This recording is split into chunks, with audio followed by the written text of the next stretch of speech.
Hello, welcome to the Wargamer. Oh, it's not enough energy. Hold on, let me start again. Hi. Are we not doing a 5-minute countdown? Are we not doing Yeah, we did the countdown. We did the countdown. Yeah. Oh, important. You start the countdown again? To the Honest Wargamer. Yeah, start the countdown again. Put them back away. Yeah. Hello, everyone. Welcome to the Honest Wargamer. I'm your host, Rob. Welcome to 40k Thursdays, or as it's been affectionately nicknamed now, Ladies Night, or as it's also known as, our alt OnlyFans account. This is where we mainly talk Warhammer as opposed to show you Warhammer, which is not our Instagram. We've deleted that now. We only do Warhammer pictures on our OnlyFans. Nick, you're managing that. How are we doing? How many followers have we got? It's picking up pace, but if people want to send us some stuff to give away that will help promote the OnlyFans page, that would be greatly appreciated. Good. All right. Well, hello everyone. Welcome to the show. We've got a very special guest, as well as the other two special guests that we normally have. And I'm very excited to talk about Tyranids today, which is what we're going to be doing. Tom's here, Nick's here. I'm going to say hello to them. But before I get into that, I want to get into my very special guest. Look at him there. Ace Face. Yeah, he's gorgeous. He's powerful. And some people say that what he knows about Tyranids is more than I've ever known, which is definitely true. And he's also forgot a lot. Also possibly true. That was a bad intro. Anyway, hello. How are you? Are you well?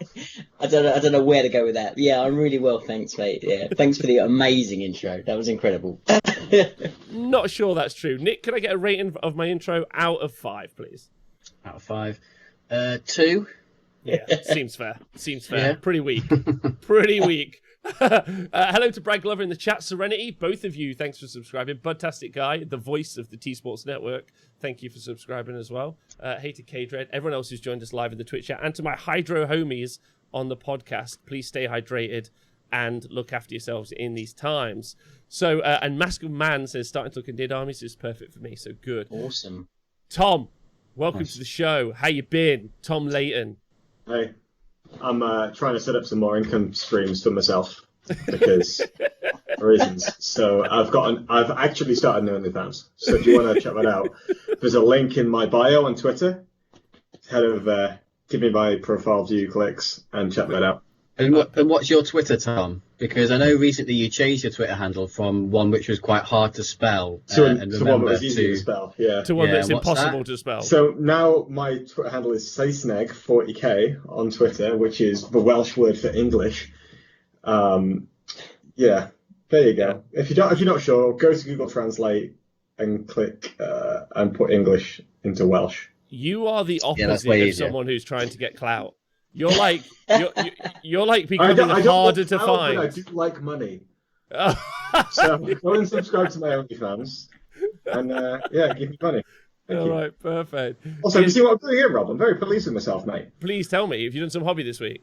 Yes, mate. I am practicing painting ginger hair for my Space Wolves. Do you know what I'm practicing on? Fire Slaves. A 25-point character model. £25 character model, my mistake. Which one? That's my character's model. Trajan Valoris. He's ginger.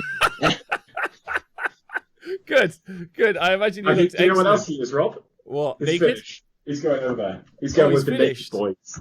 All right. The Discord got a preview of my Naked Boys. Twitter can have it when we're all finished. So could I get So Ace may not have listened to the most recent hobby updates. John, just before, well, you might not know, but recently Tom has become very hobby orientated. Wow. He specifically, one of the guys in the chat 3D printed him a bunch of custodies without the armor. I don't know if you've seen. Hey, they have helmets. They have helmets. They have helmets. That's what true. sort of I'll PM him a picture. Hold on. In fact, tell you what, John. I'll DM you a picture now, mate. Okay. I'll send it you on Facebook if you're probably up for that. Probably just don't open it. That would be my suggestion. So Tom's become a bit of a hobby sensationalist. Can we get an update on the Naked Custodies? How long until they're finished? They're in the Discord. You can go and have a look at them if you want. All right. Okay. The answer, I'll do that later, I guess. I'm live right now, so I can't. No, I'm telling you. This is Liam from Blood and Glory's fault. Sorry, can you say that again, Nick? So this is Liam from Blood and Glory's fault. So Blood and Glory, they have like a section of the points which was dedicated for hobby. Tom won the event based on those hobby scores, and now ever since then he's been some sort of hobby god. I would like to point out though that 3 months after Blood and Glory was the Crystal Met Gun incident. That's so there was hobby. also trying to push back. I mean, they're you hilarious. yeah. Yeah. You conceptualized something. You delivered. Yeah, that's hobby. That's all that is. Sometimes genius just blows up in your face. That's also true. Anyway, Nick, round me off. You've been working on the Chrome Dark. Can I get an update, please? I have, but what you can see in the background on my Skype and also on the Twitch stream, my Wave Serpent that I've started working on. So I've done like 3 fully completed and then 1 partially completed Wraith Guard in my Chrome colour scheme. So I thought I'd break it up a little bit and try the Wave Serpent. And this one's taken me a bit of time because obviously it's figuring out where to put the highlights and the reflections. And I found this model slightly harder to get the colour scheme right on because the Wraith Guard models, they're like vertical figures and they've got lots of curved surfaces. So it's kind of a bit more obvious where the reflections of the horizon would be. But the Wave Serpent model, because half of its panels are kind of facing upwards and half of it are facing downwards, there's very few in between. But I've just got it to the stage where I'm putting the sun reflection dots on the top. And again, that's a bit tricky where to put it because if you put them in silly places, it might look shit. But yeah, it's going well. I'm enjoying it. It's nice. It's nice to take my time and paint something. A lot of my recent armies have been really quick slapdash jobs, like my orcs, that were just sponging, dry brushing, and then dip. Whereas this is like a proper old school paint job. Did edge highlighting and all sorts. Oh, so you're getting really into it. You're getting deep in. Yeah.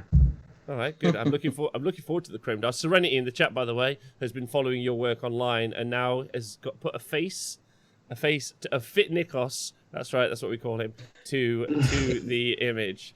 I don't know. Nikos Chrome Dark is giving Hobby Tom a run for his money as Hobby God. That's true.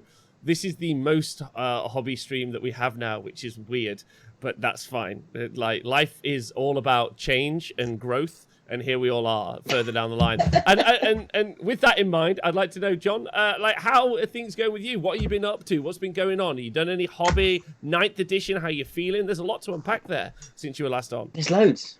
Yeah. I mean, I haven't actually done like tons and tons of hobby over the last probably, I don't know, about a month now, because I did tons over like the initial lockdown. I painted absolute tons. You can see it all on my Instagram, which is aceface 1082, which I've kind of put loads on there. But I did like loads of Tau Flyers, loads of Tyranids, loads of Space Marines.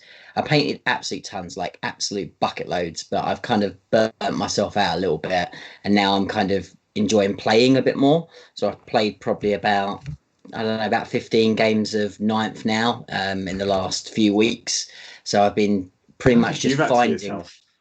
I know, right? I've just been I've been delving down in the depths of my collection, trying to find out whether certain stuff is good and bad, and just having a laugh of it. So yeah. It's just been quite a kind of voyage of discovery, I think, in the last few weeks.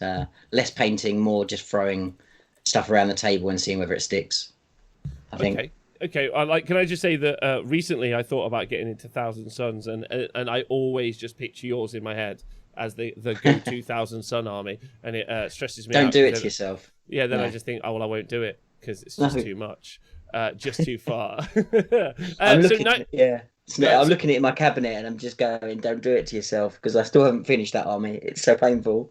And you've got more to do. Them two wound Marines are going to be big deals. So my question is like 9th edition versus 8th edition. Like, give me a score out of 10. Like, how you feeling about it? Good, bad, ugly? What's going on? Oh, that's a really difficult question, because I still haven't really worked it out, I don't think. I like the principle and the idea of 9th edition against 8th edition. I prefer the fact that it's slightly less around just obliterating your opponent, and I like that kind of philosophy, but I think it's skewed too heavy the other way. So it's kind of now finding kind of where it's going to sit in the long term. And I think until we get a few more codexes out, and we see kind of what the power level of new stuff comes through, it's probably hard to really see where it's going to sit. I've enjoyed my game so far a lot. I think it's been really, really fun, but it is incredibly different from 8th. The way I've been saying it to people is it's kind of like if you can play 8th edition, you can play a ninth edition easy, but if you play 9th edition as you played 8th edition, you'll find it really difficult. If that makes any sense at all. Probably not. It does. Like, I feel like I'm so the feelings on 9th edition between the team, so us three, vary, I think, to a degree. But I, for one, am more pro. I'm super pro this edition. I don't think it was a much of a secret that I wasn't overly a fan of the last edition, and I think this one pushes the game in what I think is more interactive and engaging. But Tom and Nick both have really valid points about this as well. Not to speak for them, where there definitely could be some improvement, but I think it's a good base to start from. Does anyone want to disagree with that element? Tom, Nick? Yeah, it's in no way interactive. Well, yes. If you can flood the board, effectively, is what you mean, right? I mean, or you just, so long as you can just stand in the center and push your opponent out, then yeah, it's. I'm confused. Nick, that's a strategy. Well, I have a counterpoint to Tom's obsession with this fact that 9th edition is all about holding the center and doing that. Like, I'm sure when you were talking about WTC games back in the day, it was all about pushing the center of the board and controlling the middle. That's not the only thing, though. That's not the only thing, and there are multiple ways to do that. But it's not like those are the only ways you could score. For example, at WTC, you had 3 different ways of scoring. So the way of holding like the primary points was, yes, it was very much about holding the center, but that didn't mean there weren't other things you can do. So, for example, let's say I wanted to get all the primary points. Primary was the biggest scorer, so of course it was a big issue. So let's say you're in a losing matchup. As long as you can hold the center, you'll get a decent number of points. You won't win the game, but you'll get a decent number of points. The secondaries, Maelstrom specifically, wasn't about holding the center. If you held the center, it made it easier, but there were still ways to do it. Tertiaries, kill points, also wasn't about holding the center. In fact, it's easier if you stay away from the center. The problem with this is, both the primary and the secondary are very, very heavily weighted to staying around the center of the board. However, sorry, Tom, I don't want to stop you while you're on a roll, but I do want to just say, I do like it. I do like it when units are on the... Like, I like it when there's a bunch of dudes in the center of the field and I've just got to blow them off. Like, I'm attracted. Just like I'm attracted.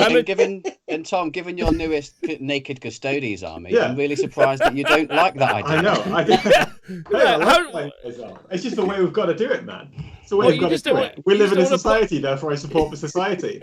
Yeah. Okay. Yeah. I mean, I get that, but for me, in the last edition, it was just about blow your opponent away, like as quickly and as effectively as you possibly could.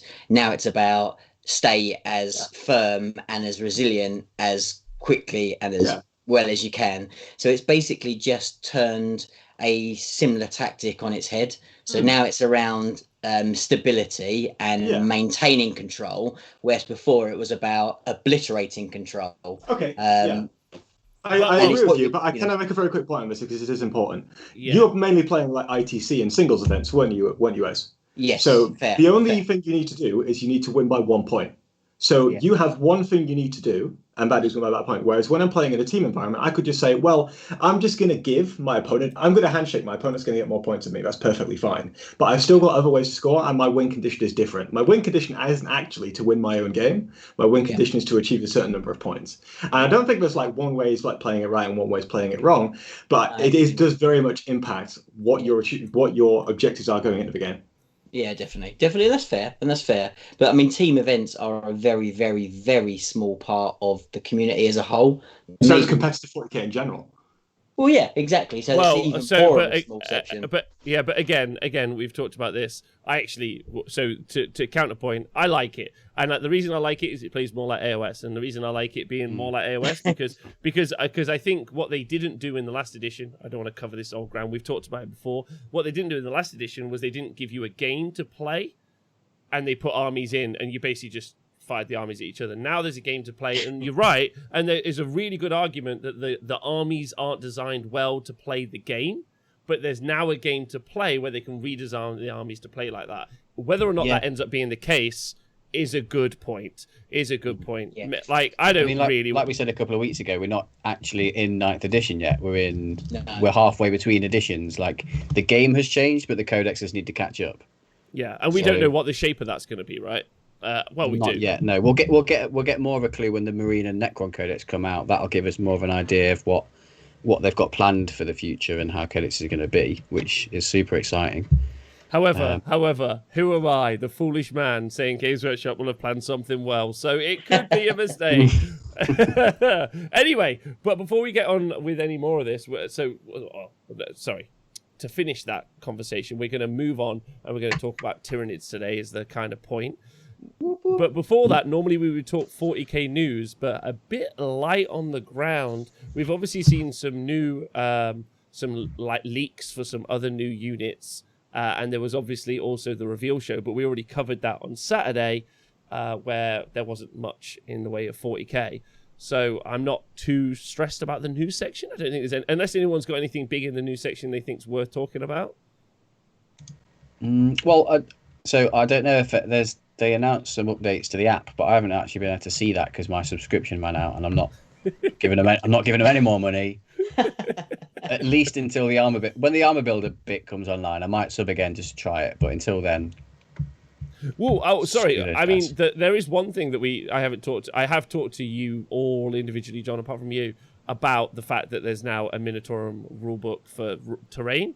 But aren't we just ignoring it? And so it's not really news. No, it's ridiculous. No, I haven't even bothered to find out what the hell is in that book. It's just like it's another book. Fuck off! I'm not like. It's the most stupid idea ever. Yeah. All right, sweet. All right, we don't have to cover that anymore. That's pretty fun. It's pretty fun. I don't listen to tons of other 40k content, but I do wonder if the news section of every other show is so they did the terrain book, but we're just ignoring it. So moving on today. Anyway, so Tyranids. We're here to talk Tyranids, Gribbly monsters. Does anyone want to take the lore part of this? They are monsters that they're not monsters even, are they? They're a single organism that travels through space, eating all biomatter to become one. They're very much like the TV show Lex. If anyone's seen that, there's a storyline in Lex where they accidentally move too much of the matter in the universe from one side to the other because of replicating machines. Doesn't matter. I don't imagine anyone watches Lex. But what's cool about Tyranids is they're not from the solar system or galaxy that 40k exists in, which I think is really fucking cool. That mystery, like where the hell do they come from? Yeah. Well, how big are they? No one knows. Yeah. Well, space, right? Exactly, right? Is it? I guess it's an interest. But the question is if this is just a lore question I don't know the answer to. If the Tyranids from outside of this galaxy nailed it, then from another galaxy, but in this one galaxy happens to just by happenstance be the Eldar who started all Chaos Gods, the Necrons who fought the Eldar, do they also exist in the other galaxies, or is it just this is the one glorious galaxy? Yeah, this is it. Yeah, everything revolves around Terra, right? The whole galaxy, everything. Right. All the galaxies. They're very, very, very human-centric, as always, in everything. Okay. I didn't know that. Well, I imagine at this point, go on. Apart from our galaxy, everything could be Tyranids. And it's just ours that is yet to be consumed. Oh, the only one that's left? Yeah. Oh, sweet. That's scary, isn't it? That's super scary. That is... Yeah. I love that. That's cool. Is there no other outside influence stuff? There's literally nothing other than Tyranids from outside the galaxy? We'll have to get the lore guys on. I don't think so. No, I don't think so. I mean, the Silent King went outside the galaxy for a little bit, but then came back. When he went for a sulk, he went for a little, he went for a wander, but he came from this galaxy, so yeah. Mm-hmm. Final Cookie says in the old lore it showed that human probes sent out the galaxy recording nothing but orc chatter in every direction. Oh really? Yeah. Yes. The fungus everywhere. Yeah. Right. Okay. So Tyranids. I'll start, John, with you as the guest, please.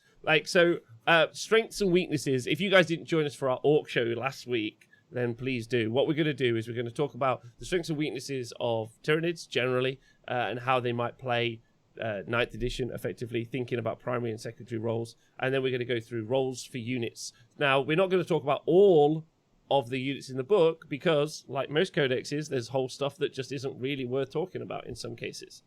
Looking at you, burner boys. Nick, I'm sorry. Yeah. Maybe there is, but I don't know. But so in Tyranids, we're going to do something. We're going to do the same thing. We'll go through all the different sections and we'll kind of talk it out. So, John, strengths and weaknesses of Tyranids. What do you see their strengths and weaknesses as?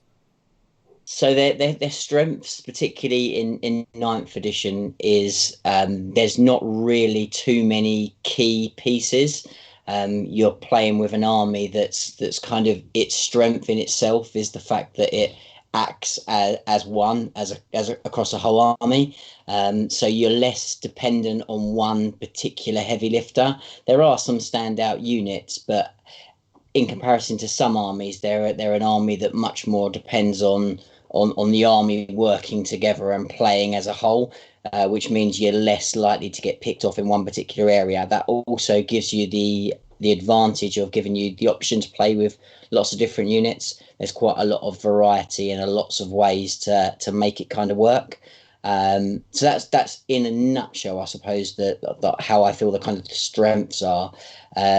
That they've got a lot of variety and they've got kind of a lot of ways to make themselves work. Their weakness, in the same way, is almost the same thing in the same. So the fact that they don't have a real alpha elite unit that you're going to build your army around, that you can kind of trust and rely will win you the game. You can't really put all your eggs in one basket because you'll end up losing, because they just don't have that powerhouse unit that on its own will carry you in a game.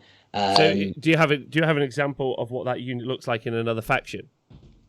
So if you look at like custodes, where you have like an elite unit that holds the middle of the board, so all their solid base units can kind of anchor their army, makes them super strong. They're in like Space Marines. You're looking at some of their heavy hitter units. They can kind of carry the game on their own. So big units are strong intercessors. You can kind of rely on them to do a lot of work. There's quite a lot in, again, look at Tau, look at like Riptides. Again, you're building an army that kind of builds around that kind of archetype. It's less likely to do that with Tyranids, in my mind. Okay, all right, good. Good ones also. Would you say they're generally combat focused or shooting focused, or is it more mixed arms? Definitely not combat focused. That's weird. Probably, which is quite sad. That's probably that's a shame. That's their weakest feature. So their strongest is ball control. Slightly after that would be shooting. Then they've got quite good psychic support, and then last by a long way is combat, which on the whole they're pretty put at. That's weird. That is not how I picture that in my head.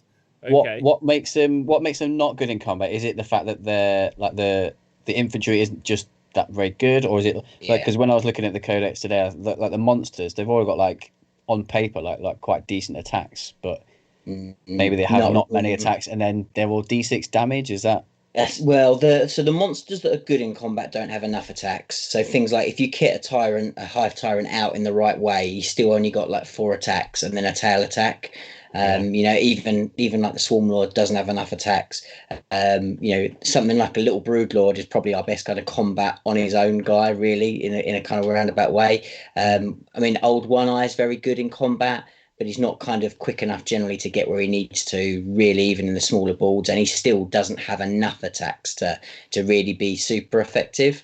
Our kind of combat units in 8th were obviously Gene Stealers, which are incredibly good in combat, but they just got panned in 9th edition. 1, by going up probably too many points, and 2, the way that the game works, it's much harder for them to do their trick, which was all about kind of locking things up and being able to kind of spring onto further units. They can't do all the shenanigans, all the tricks that made them really, really effective. they don't really work with gene stealers anymore, particularly for the amount of points that you need to invest in them. So that was the big kind of, when people talked about combat Tyranids, they tended to talk about gene stealers with Swarmlord and maybe Old One Eye. They were your combat units. They were generally pretty good, but that whole kind of mindset and game plan doesn't work in 9th edition anymore, sadly. And all the other big monsters are just not good enough. So most of the big, even the combat, a lot of the big monsters still have like a weapon skill of 4+, which is absolutely crap. And then the other ones tend to just not have enough attacks, which is sad. But yeah, we're not at the moment. Hopefully that will change. But we are not a combat army. The best thing with our monsters is now they're a little bit better in combat because they can shoot in combat, if that makes sense. Yeah. That's their advantage in combat now, which is terrible, but there you go. It does. Does anyone have a different take on like strengths, weaknesses, and how they start off? Like, not really, because I definitely think that board control is definitely going to be their strongest point, because they've got access to a lot of cheap bodies. Similar to how orcs, when we talked about orcs last week, but the cheapest bodies that orcs have are grots. And I think that the cheap bodies that Tyranids have are probably better than grots, because they're generally a bit tougher and faster and do a bit more damage in combat, or maybe even shooting.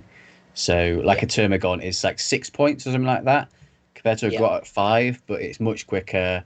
There's ways to keep them on the board with like the Termagon or something like that.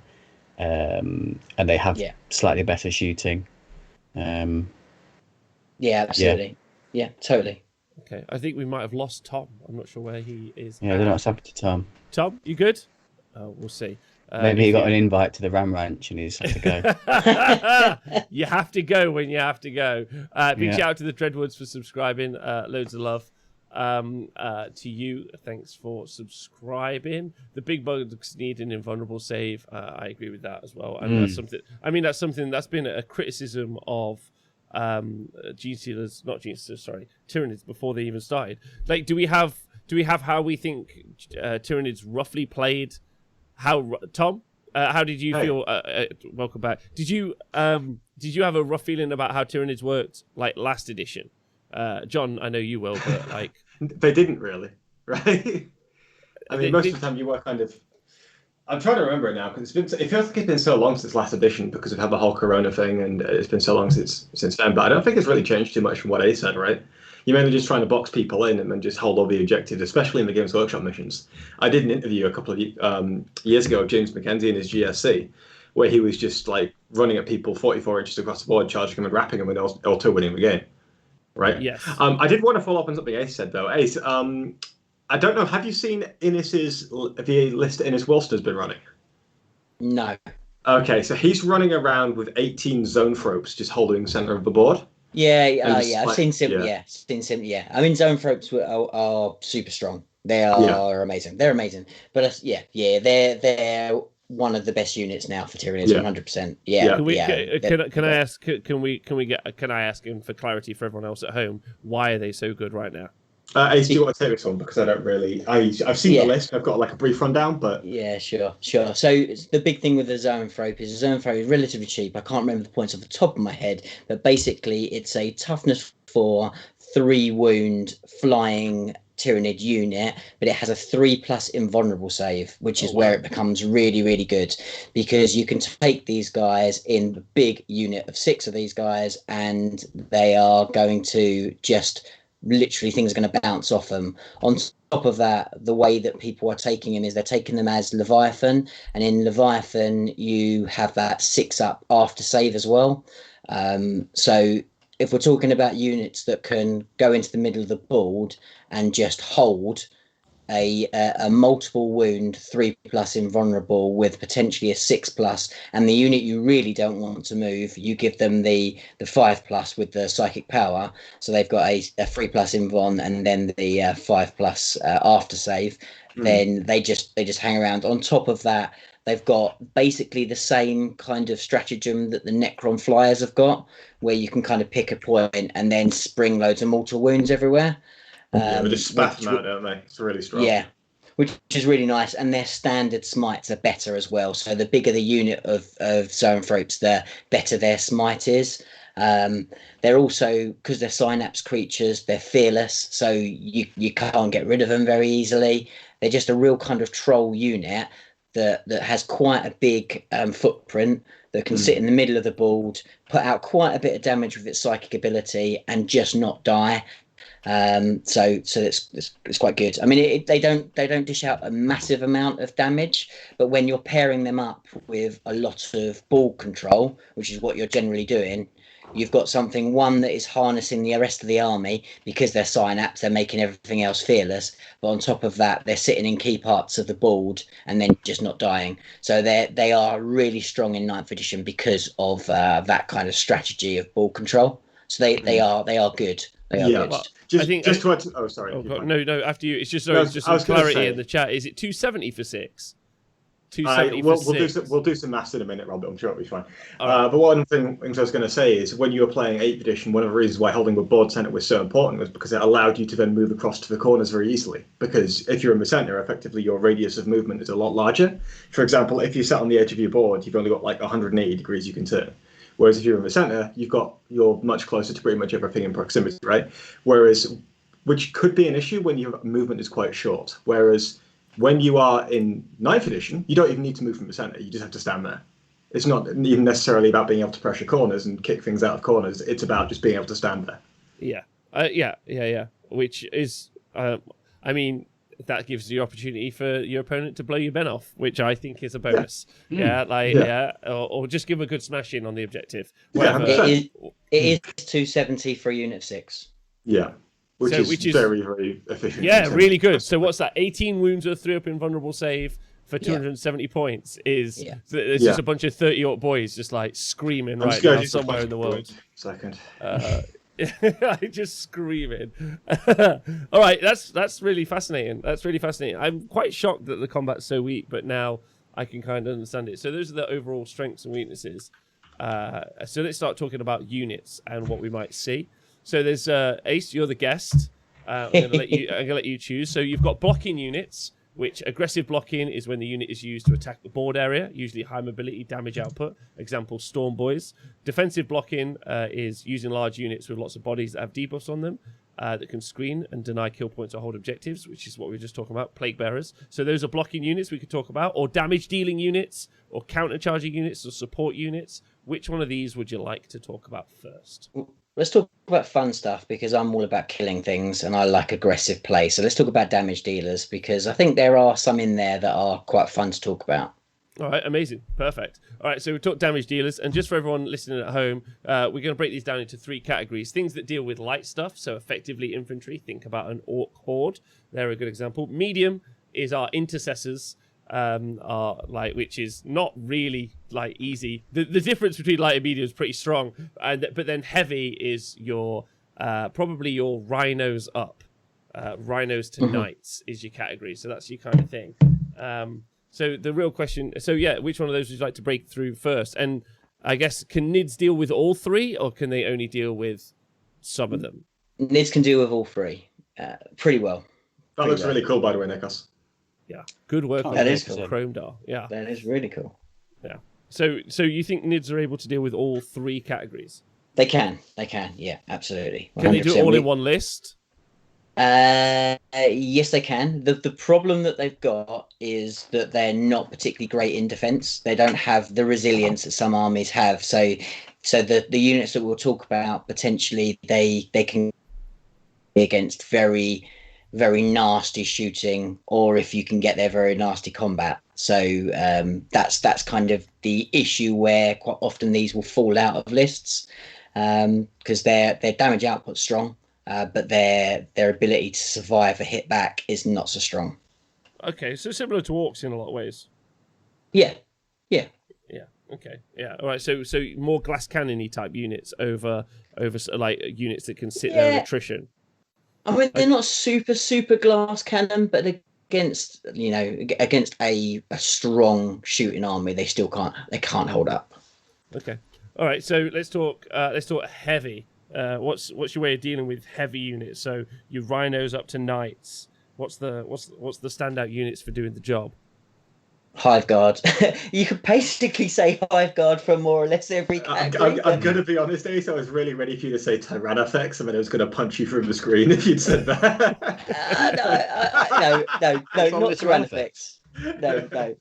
Tyranids are good, but not with a rupture cannon and not a killing heavies. Or hitting on anything above a 4. No, you need the flamer on the Tyranids, but that's a whole different conversation. But the Hive Guard are by far standout heavy hitters.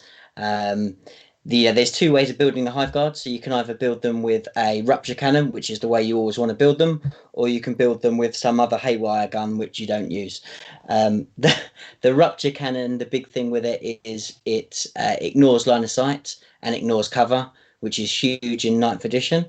It's 36-inch range, which now is a pretty good range in 9th edition, which means that's most of the board now, isn't it? Most of the board, yeah. So you're pretty much threatening most things straight off the bat with them. But they also because they don't need line of sight, means you can hide them quite effectively. But their guns are 2 shots each, and they are strength 8, -2, D3 damage. But there's lots of ways to make them even better. One of the things I was going to ask as well, Ace, was there's obviously quite a lot of line of sight ignoring shooting these days in 40k. For example, things like TFCs, Scorpius Whirlwinds, Astral Aim on Grey Knights. Are there any ways you can make the Hive Guard more durable? Because as you say, the board's shorter, so it might be easy for the Grey Knights and things to get in on them. Absolutely. So the ways to do it is, one, it's always nice again if they're either Jormungandr, so they've got a +1 to their cover save even if they're in the open, which is always handy. So that's one way of going. You've got Leviathan, which will give them the 6-up after save, which is not bad. And also you can cast the 5-up Feel No Pain on them as Catalyst, well. Yeah. Catalyst, exactly. But probably the biggest way is there is a new biomorph in the Blood of Baal supplement that means that they can ignore AP 1 and 2, which is huge. Wow, that's huge. Quite a lot of the stuff that's shooting at them is AP 1 and 2 that can't see them. There's not a lot of that's indirect fire that is AP 3. Yeah. And most indirect fire is AP 1 or 2. And when they're a toughness 5 creature with a 4-up save or a 3-up in cover, that's quite resilient if you can ignore that 1 and 2. Yeah, the question that I was going to ask is the upgrade on that Tyranid unit, is that on a single unit or is that on the whole army? No, so the Leviathan and the Jormungandr, obviously that's whole army, but the upgrade to make them ignore -1 or 2, you can actually do it on 2 units. The way that the Blood of Baal one works is basically you sacrifice your warlord trait to be able to give certain units abilities. So you can give it to them, you can give it to another unit as well. But basically you're picking your best unit. So people tend to put them either on their Hive Guard, or they're often put them on their warriors, because warriors are the other kind of unit that got a lot more resilient recently. But if you're going to build a strategy around these Hive Guard, because they did go up in points, they're not super cheap. It's 300 points for a unit of 6, I believe, which is quite a lot of points. So yeah, you probably want to put it on them, and that's kind of where I tend to put it on them, because it does get people, it puts people off shooting at them. Okay, good. And so there's also. Oh, sorry, Nate. After you. I was going to say there's also. So the last Tyranid player that I played against, he had the Malaceptor behind 3 Exocrines, and there's a strat from that gives you like -1 strength to weapons targeting those units as well. That's absolutely. So yeah, you could. So other units that synergize with them is so you got the Malaceptor, which I've just started using, and actually is really really quite good, because so everything that he cracks a stratagem, anything within 6 inches of him is -1 to the strength of the weapon that's shooting at them. So that's one that's quite good. But the Malaceptor is quite an investment of points. But also then you've got the Malanthrope, which is the Forge World HQ unit, and that will make anything that shoots at anything within 3 inches of it -1 to hit, which is again another way of stacking it to make it even better. You could also use Venomthropes for that, that Malanthropes tends to be the way to go because it's a more or less an untargetable unit because it's a HQ character. Yeah. So you can make them pretty difficult because one, you can't see them on the whole with most of the stuff that kills them easily, and the stuff that can hit them, you can make them quite resilient against. So their Hive Guard's biggest threat tends to be stuff that can touch them because they're not monsters. They get pinned in and they're in trouble then. So I'm quite often bubble wrapping my Hive Guard quite heavily because they do a lot of heavy lifting. Yeah, I mean that's kind of the defensive strategies, I suppose, behind them. But from an offensive point of view, you've got shoot again. So for 2 CP, you can shoot them again. When you've got a unit of 6 of these with 2 shots each, it's quite a lot of shots when you get to shoot them again. Hate that stratagem. Just want you to know right now. Shoot again. Hate it. I hope you hate it in all books, Rob. I do. I hate it in all books. It doesn't make any sense how that scales up. Yeah. Nick made the suggestion the other day. I'm talking about Ace because I played Nick with his Noise Marines and they shot me twice, and I was like, "This is like hell on earth." Nick though argues and he thinks that shoot twice should be a stratagem that's taken out of the game. You got any thoughts on that? Yeah. To be fair, I mean it's on a unit like something like this on Hive Guard. It's particularly repulsive, like because it's vile when you're stacking that amount of damage on something and being able to shoot it twice for no extra points, just a couple of CP. It's a bit much.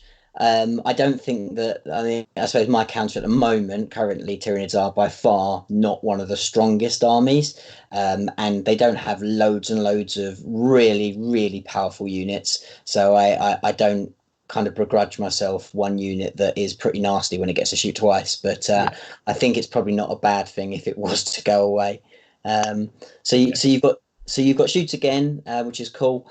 Then you have a new psychic power if you take them as Kronos, which does mean you sacrifice any of the defensive buffs from a no 6-up after save and no +1 to the cover. But what you do get if you take them in Kronos is you get, if they sit still, which they're always going to want to sit still because they're carrying heavy weapons, they get to reroll 1s to hit, which is very, very good because they have got a ballistic skill of 3, which is unlike a lot of Tyranid units, which is so hitting on 3s with the rerolling 1s is very strong. But then Kronos also have a psychic power, which makes which you cast on them, and then 6s to hit explode into additional hit. Does Kronos also have that really weird stratagem that allows you to ignore psychic power? So I'm making that up. Yes, that would not ignore psychic powers, but more or less it means. No, it's not that. So what it allows you to do is it if there's a unit within range of a Kronos unit, which can be a core mine, you can make them cast it on 1d6. That's for one, yeah. I knew it was something half. That was it. I've not run Tyranids since 2018, so there it is. But yeah, so that makes them really, really effective when you've got something that is hitting really well anyway. It's re-rolling 1s, it's getting exploding hits on 6s, and it's able to shoot twice. You've suddenly got a unit that is going to deal with heavy stuff because it's strength 8 really, really quickly. They will make short work of most units really well. So they're very, very heavy hitters. Okay, good. Has anyone got anything that could deal with medium or light, or the Hive Guard just do the same job? Like they're good into medium. They can't be good into hordes, though, right? That's not like there's not enough there. It's not quite enough, but it will still you've got to be quite heavy horde for that not to hurt, because it's still a fair amount of shooting. That's. It's still 24 shots over the 2 volleys, which is hitting you pretty effectively with exploding hits. It's going to decimate quite big units. So it's not bad for that. I think probably more of your medium kind of killers are probably the exocrines. So the exocrines is probably your medium, which is that is basically a plasma type profile. So it's strength 7, and it is -3. but it does 2 damage, which is pretty cool. It's on it starts out as a flat 6 shots, or is it D6? Starts off with a flat is, yeah. 6 shots. So Mm-hmm. it's 6 shots, but if it stands still, it gets to shoot twice. So it can shoot 12 shots. Which is really cool with blast weapons being a thing now as well. Well, Yes. yeah. They're pretty That's short range awesome. though, aren't they? They're not super long range. 36. Oh, 36 okay. again. Yeah. So they are long range then.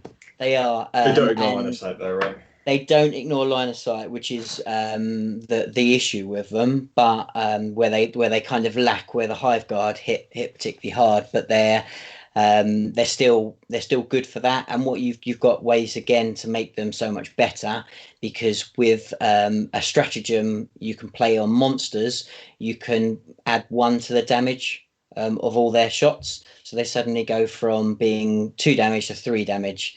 So they are then Terminator and Marine elite unit killers super effectively, because of that -3, and then with a strength 7 doing 3 damage each, they're taking things like aggressors, and they're taking lumps out of that type of unit really effectively. You can also play the same stratagem, not the same stratagem, the same psychic power that we were talking about on the Hive Guard. You can play that on the Exocrine, and because the Exocrine rule is if you stand still, you get +1 to your shooting. They explode on 5s because it's not unmodified 6s. So suddenly you're getting exploding hits on a 5 and 6 as well, re-rolling 1s because you've got them in Kronos. Wow. So yeah, you've got a unit that will deal with medium, and it will deal with heavy, but the strength 7 means that toughness 8 sort of knights and stuff like that will shrug them off a little bit. So that's good, and it's on a toughness 8 platform, which is quite nice because the X-Crine's toughness 8. And the way you'd make him resilient is you would give him the biomorph that gives him a 5-up invuln, which gives him a little bit more survivability, and it also allows him to basically not degrade. So it's got almost like the Iron Hands rule to it. So it's 2 kind of abilities. Is one, it halves the damage for your profile, because obviously all big monsters and Tyranids, they all degrade. So it basically stops that and gives him a 5-up invuln. So that's the one you tend to take on your Exocrine. Just a point of interest, mate. Sorry, Rob, I just need to get it. That's okay. No, go for it, brother. You know the stratagem you're talking about with +1 damage? Have they fixed the wording on that yet? Yes, you can't do it at any point like you used to. Yeah. Explain that. You're probably better explaining that than me. So what you could do was the stratagem that Ace referenced is +1 damage to your weapons, right? And it just says you use it in the shooting phase. So what people were doing was they were rolling to hit, rolling to wound. Their opponent was rolling their saves, and then if it failed a bunch, then you'd apply the stratagem. Yeah. Fuck. Yeah. Okay. Well, yeah, they FAQ'd it. By people, I mean me. Yeah. It was amazing. It was amazing, but yeah, they took that away from us. Sad times. Tyrant when you had lots of shots. It was yes.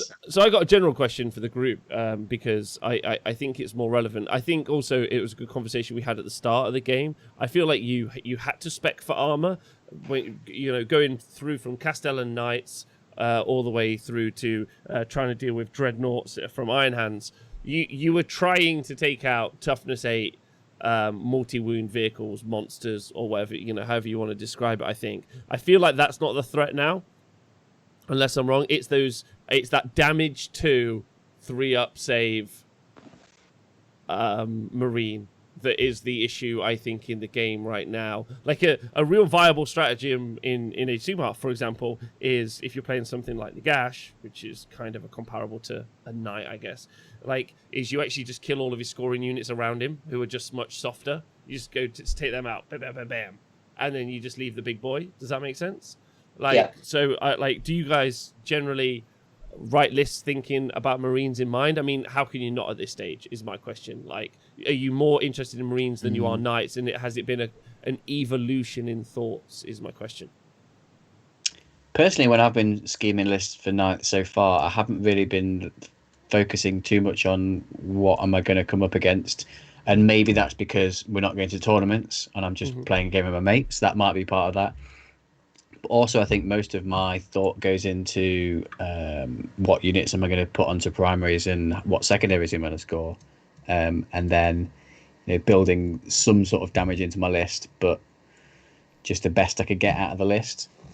Okay, so you've been prioritizing like playing the missions before you've been prioritizing doing the damage. Like Yeah, that's a so. change there, right? In of itself. Mm. Yeah. Tom, John, any different thoughts, or is that just a really obvious question? Go on, Tom. I don't really have any thoughts, mate. I mean, not loving me under a bus like that. well, for me, when I'm thinking about it from a Tyranid mindset, I'm not worried about knights for a start because Tyranids play very well into knights now, particularly with the kind of 9th edition kind of flood the board with kind of bodies or things that block stuff. So I don't really see knights being a particular big problem for us. West Marine, that Marine profile is very prevalent, and things like Death Guards and Custodes and units like that are going to sit in the middle of the board and just be a pain. So I'm thinking about those, but I think overarching, I absolutely agree with Nick. I'm thinking much more about how I'm going to win the primary because that's so important, and how am I going to score those points quickly. In my mindset, it's kind of the way that you think, the way that I tackle 9th edition is how am I going to win the first 2 turns? Because that's kind of how you got to think about it, really. Because if you've lost those first 2 turns, you're in trouble. Pretty much. Also, knights suck balls. There you go. So not to jump around too much because I'd like to stick on damage, but we have had a question from Serenity, so we might be able to answer it real quick. One question for our panel. I won't read the rest out. I spent ages painting a big mob of Hormiguns. Is there a place for this iconic Tyranid unit? Anyone got any thoughts? Pretend they're termagants? Yeah, termagants? Oh, okay. No, it's hard. Like, so yes, they you can. The problem is they're just 1 point more than a termagant. They're obviously a little bit quicker to the middle of the board, but they're no more resilient than a termagant. So they just lose pretty much in every category against the termagant. But it's not that they're bad. Like, I think you can field loads of them on the table, and they have quite an effective use to just be a nuisance and straight away try and take some ball control. They just, in a competitive format, they pretty much always lose against termagants, and they always lose against rippers as well. Just point for point, they don't do anything. They don't really give you enough additional, in my opinion. I might be completely wrong, but from my experience, that's always their kind of fallback.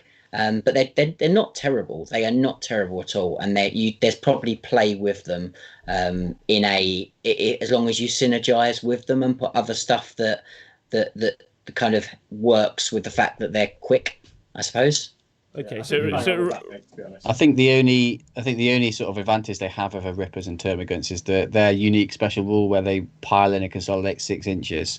So the only scenario where I see that being really good is if you charge a really crappy unit that you can take down or won't kill you in droves back, you can use that charge move, that pile and consolidate 6 inches each time to advance up the board, not worrying about what you're going to kill, but just to block off space. So very much in that sort of aggressive blocking role. But whether that advantage outweighs the fact that, like A says, termagants are cheaper and have guns, and rippers that are probably a bit cheaper as well, but then can deep strike as well. Yeah. So it reminds me a lot of like conversation I used to have with my dad, where he would tell me that it's not that he didn't love me, it's just he loved my brother more because my brother was better. Okay, all right, I get it. Okay. And your brother was more points efficient than you. Yeah, that's okay. I understand now. Yeah, that makes sense. So thanks for that. All right, so medium into Marines. How do I deal with Marines? Hive Guard, that's my way of dealing with Marines as well. Any other ways, or is that is it all centered around in your mind, Ace? Tom, Nick, feel free to chip in with different thoughts. It's protecting those guys. Jeeds Dillers do well into Marines, don't they?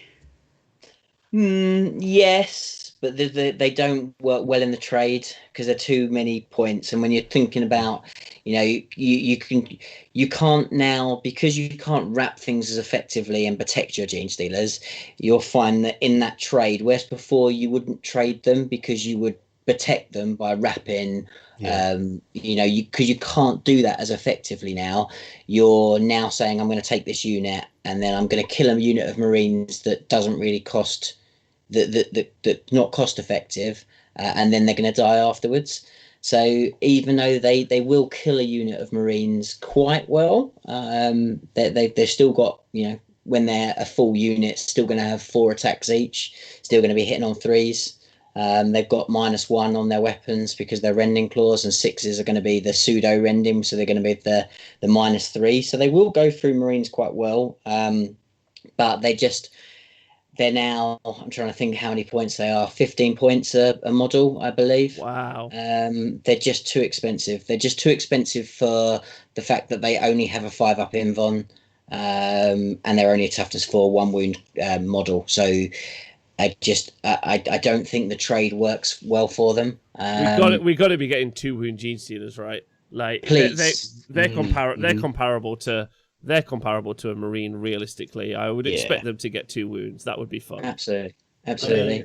That matchup itself is also deployment reliant, right? For example, let's say you're playing Dawn of War. If you run in, you hit the Marines. Well, the deployment is wide enough that it doesn't really matter, and you can go around the side. Whereas in Hammer and Anvil, you then have the opportunity to hit, and they can't walk past you, which means that you're at least getting some value from your death. The problem you then have in Hammer and Anvil is your opponent can sit deeper. Of course, whether they can afford to do that in these kinds of missions where you need to be in that center early to get those primary points is a different question. Yeah. I totally agree. I mean, I've been talking to people about the potential of using Gene Stealers different and taking them in smaller units and just using their speed to kind of get and hide somewhere, and then use their kind of like potentially like double move them here and there and use them much more of a utility, kind of grabbing a unit or something that can deal with a very small weak unit and deal with that quickly. That's probably more a 9th edition way of using Gene Stealers, but I don't think they trade well into the Marines. The other unit I do think does trade quite well into Marines is the Tyrannofex with the Flamer. Not with the Rupture Cannon. Don't take the Rupture Cannon ever. I just hate the unit so much. Just build next really? I just don't like it, man. Oh, why don't you like the Tyrannofex? It's been a while since I've seen it, but as far as I could tell, it's a lot of put down points for something that's quite unreliable, but also dies quite quickly. So it shouldn't die any quicker than any monster that we've got. No, so, you are paying for more points for it, though, right? Well, the Tyrannofex is 195 points. Yeah. So you get 14 wounds. You get toughness 8 with a 3-up save. You can, again, the thing is, Tom's spot on. You're probably going to want your invuln save on your Exocrine because he is a better unit, and cheaper at 175. But you can put that 5-up invuln on the Tyrannofex, which again makes him a little bit more survivable. The nice thing with the Tyrannofex is he does have a really good flamer. So he has basically a 2d6. A 2d6 flamer that is strength the model. So it's generally a strength 7 or strength 6 flamer, which does D3 damage, which is quite good, particularly as you can then put the stratagem on it to make it D3 plus 1 damage, which is nice. So you'll always kill it. You'll always kill that intercessor, right? Yeah, exactly. And on top of that, you can use the stratagems. So because again, it has the same ability, the Exocrine. If it hasn't moved, it can shoot twice. It can shoot that flamer twice. So that's like 4d6 worth of flamer, which is really nice. But now there's a stratagem where you can, not stratagem, psychic power. So you can make it as if he didn't move. So then you're looking at that to make him a little bit more effective, which is onslaught, which works really, really well. And because of the smaller table as well, and because we're talking a lot about holding the middle of the board, if you've got enough aggravate units or blocking units or offensive units that are in your opponent's face, and you can manage to get that that Tyrannofex in a kind of central position, he's got quite this danger zone where he will deal quite a lot of quite reliable, effective damage to things around it that are potentially, it's death to Marines. So yeah, but I totally agree with Tom. Like when you look at him as far as a unit, is he better than an X-Cry? He's not better than X-Cry. An X-Cry pretty much can do the same job better and slightly cheaper. But is there room for both of them in a list? I'd argue that there probably is as well. Okay, what's the movement of a Tyrannofax? 8 inches. And what's the range of a Flamer? Normal standard 18. 8 inches. Okay, Well, so yeah, 16 but inch soon, effective range. soon that's going to change up, right? It's range 18, isn't it? The Flamer? Is it 18? I think Yeah, so. the acid spray is range 18. Oh, there you wow. go. So I've been using That's it. I've decent, been mate. using That's it decent, wrong. to be fair. Yeah. That's probably why I thought it sucked. same here, Tom, same here. No. Yeah. I've been using it shorter range than that, and still finding it effective. So there you go. So it's actually quite. It's more for it range. I guess. Yeah, that's really good. I also find I've also found in my few games so far that the terrain makes a very like that range conversation is it's not less important. I'm not saying it's less important, but I feel like the move conversation is more important than the range. Getting around that obscuring terrain to shoot or pop out and do that feels like it's more of an important thing than necessarily kind of shoot across the board. Is kind of my current feeling on the situation. But again, I encourage everyone. I don't know if you in your practice games and also in the future, Ace, if you're planning on using the WTC terrain maps. That's pretty much my process because I haven't seen anyone put anything else out that's. Yeah. Does that make sense? Yeah, definitely. Yeah, no, agree. Yeah, I haven't yet, but I think it's a good shout. Yeah, that's what I've been encouraging everyone to do is just play with the WTC maps that they've set up, and then you're like, cool, we're all kind of playing on like at least the volume of obscuring is important for that conversation. Yes. Like, because I think some people aren't playing with enough, and I think when it comes around to a tournament, they're going to then be like, wow. And that was John's feedback from the tournament he attended at the weekend. He said that like he's been playing with lots of line of sight blocking terrain, but one of the guys he'd been playing hadn't, and he was a bit like, wow, you really can't see at all. So that's good.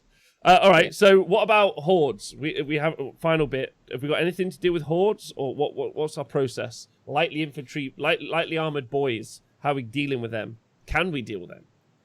Devourers deal with them very, very, very effectively. So they're looking at the Devourers are strength 6, 12 shots, or 24 shots if you take 2 sets. You could stick them on either Hive Tyrants or you can stick them on Carnifexes, and they will go through boys very, very quickly. You got 24 shots on each of those guys is gonna take them out relatively without too much trouble.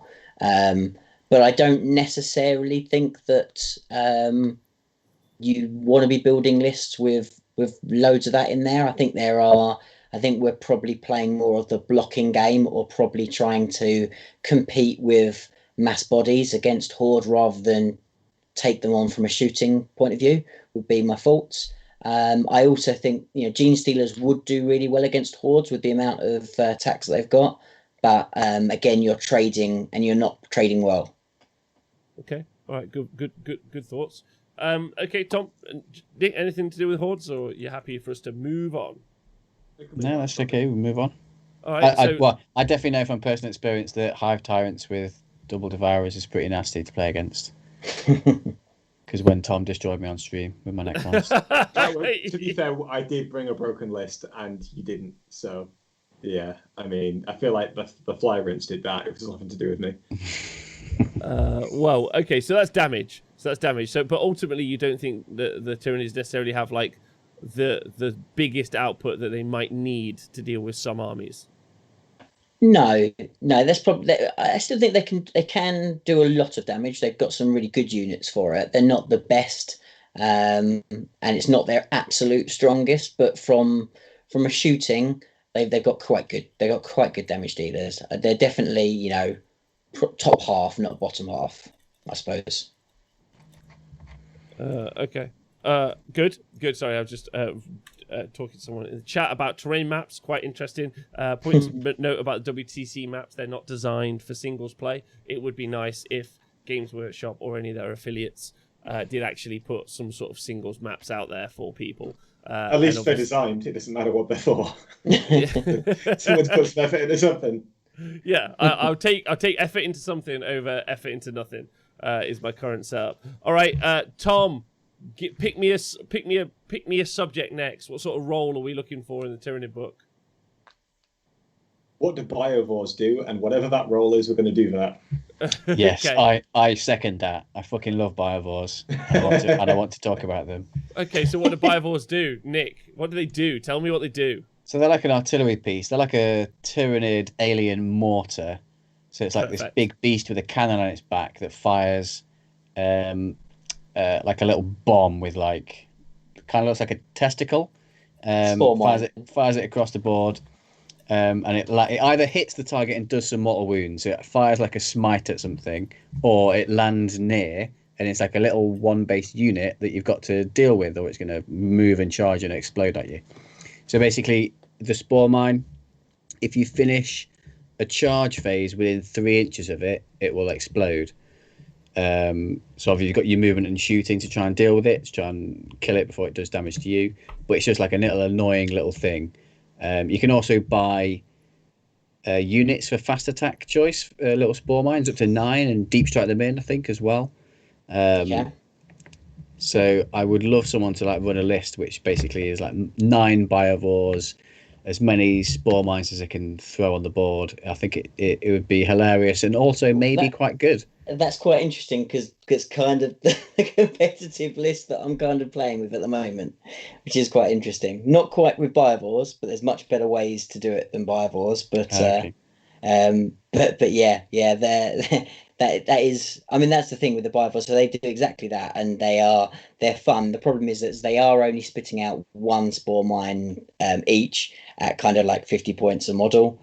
It is only generally doing 1 mortal wound because basically you roll to hit. They only hit on a 4+, so they do miss quite a lot of the time, and they do create that annoying little spore mine, which is great for move blocking and just being a general nuisance, which is what you use it for more than anything. In fact, a lot of people, the strategy with the biovore is you move the biovore, so it then hits on 5, so it misses, and then you create spore mines, which it's the only unit in the game you want to miss when you fire it. It's so good. Exactly. It has really good range though, which is good. It's one of the longest ranges in the Tyranids. So it's actually got like the 48-inch profile, I believe. I was just trying to look it up. It's a while since I've shot one of those things that far, but I'm pretty sure it is. It's got the longest range, more or less, and they're really, really useful. Again, they don't need line of sight, which is cool. But the spore mines are, I think, super interesting unit to kind of break down, I suppose, because the thing with the spore mines is, yes, you can take them in lots of different ways. So you can take them either through the biovores, shooting them, creating them that way. You can take them exactly as Nick said, so you can take them in a unit of 9 and then deep strike them in. But what I think probably the most effective way of taking the actual pure spore mines is you save your points for them, and then you take them in this spore field, which is a stratagem. And with that, you can place that unit at the beginning of the game after deployment. So that's really, really strong because unlike the normal ones where you have to kind of wait until turn 2 before you're deploying your spore mines, you can stick these out move blocking immediately. So either you can use them, if your opponent doesn't have any infiltrating unit, you've got a big unit of spore mines that's blocking them on the board, which is great. And they're just a nuisance because nobody wants to be shooting at spore mines, but you kind of have to. Do they separate? Do they separate out into individual units, or do they remain one big unit? So if you take the spore mine stratagem, you can take up to 3 separate units. So you can do 3 units, but they all have to stay as a unit. When you're shooting them out of a biovore, they are individuals, which is cool. And obviously, when you're buying them in units, and they stay together. But that's really cool. But you can also use them as mega offensive as well, because even though they only move 3 inches plus a run, you can double move them. So you can double move them with the standard Tyranid stratagem. What you have to do with that stratagem is roll a dice for every model in the unit, and on a 1 you do lose 1. But who cares? They're spore mines, right? And if you've got a big juicy unit of spore mines, if you think you can, so straight off the bat they move 3 inches, then you run them. Then you use the stratagem to then move them again and run them. And the great thing with a spore mine is they don't need to charge anything. They just detonate if they're within 3 inches at the end of the charge phase. So they don't need to charge something to explode. So you can quite reliably get them super quick. If you desperately want to do it and you're that minded, you could also take them in Kraken, and you could then use the Kraken stratagem to move them again, and you could also roll 3d6 for the run move and take the highest. So in the last edition, I was using them as this like mega character assassination unit. So you basically take them in a unit of 9, put them all in one little big lump, and then pick a character that was like miles away, and you could slingshot this unit and detonate and pretty much reliably kill a character with 9 wounds or under, because they do, on a roll of a 1 when they detonate, they do nothing. On a 2 to 5, they do 1 mortal wound, and on a 6, they do D3. So generally, the maths works out that they tend to do exactly 9 mortal wounds, where you take out the 1s and the 6s. So they're super fun for that, and they can really provide a great kind of utility use on the board in 9th. But on top of that, you can never get any points for killing them. So your opponent can't take anything against them. So when they're shooting at and killing them, they never give any victory points away in any point whatsoever, which is cool from a, well, I don't care about them. So that's just standard Spore Mine. So I think they're cool to take, and they're cheap. And again, like if just referring back to the roles, it's more in the blocking role, isn't it? 100%. It sounds like aggressive blocking as well. Not definitely. They're not there to hold. They're there to intentionally just fuck with people's game plans and movement. Absolutely. So they're really, really, really good. But you've got other Spore Mines that basically do the same thing, but can be more effective. So you've got the standard meiotic spores. So the meiotic spores are single ones. They do more damage. But they're okay. But the ones that you really want are the Forge World ones, which are the they're called something else, meiotic as well, or something like that. But you take these in units of 3, and these ones have the infiltrate rule, which is where they become really spicy, because you can then you can deploy them as in a normal unit that has infiltrate. So you can suddenly block a unit and stick these 9 inches away from your opponent to start off with the game, exactly as Tom is showing. They look like testicles. Those little testicles. And they are incredible for that. And that's like, for me, I actually think they're like I'd almost go as far as, for me, they're auto-include at the moment. Yeah. I just think that 2 or 3 units of those in your list have such a strong purpose, because what it means is straight away you just plop them on your objectives in the middle of the board, and you go, well, they're going to sit there. These guys are you're going to stop you from infiltrating, and if you come close to them, they're going to do mortal wounds. And if you kill them, it doesn't really matter, because you can't get any points from them.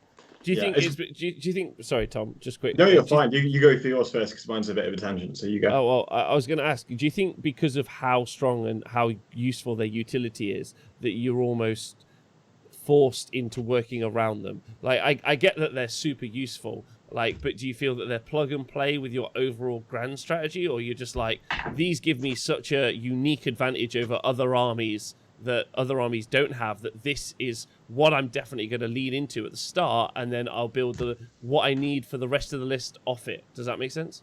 It does. I think they're cheap enough so you don't have to do that. They're cheap enough just to kind of go, well, actually, they're just a useful addition.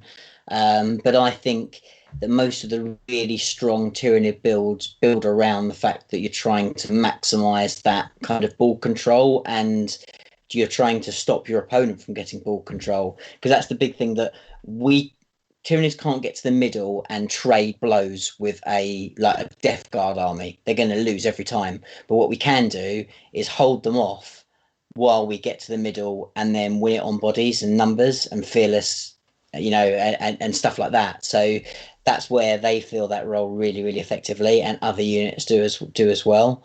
So I think they do really build into that overall strategy. But even if you're not going to build into that strategy and you want to play something that's a bit more left wing and a bit more kind of out there, you want to play more monsters, and you want to do something, that's potentially less optimized for what we consider to be the game winning strategy, which is get to the middle and hold the table, you can still just build them in that, and they can still be really, really useful. I think they're great. But then you also have another unit, which fills in exactly the same role again, and that is the Fortification, which is the Spore Assist. So which it is was so good before the FAQ. It was it's, so good. It's still amazing. It's still You amazing. got me around it now, mate. Though you can't just like straight block it using terrain and go.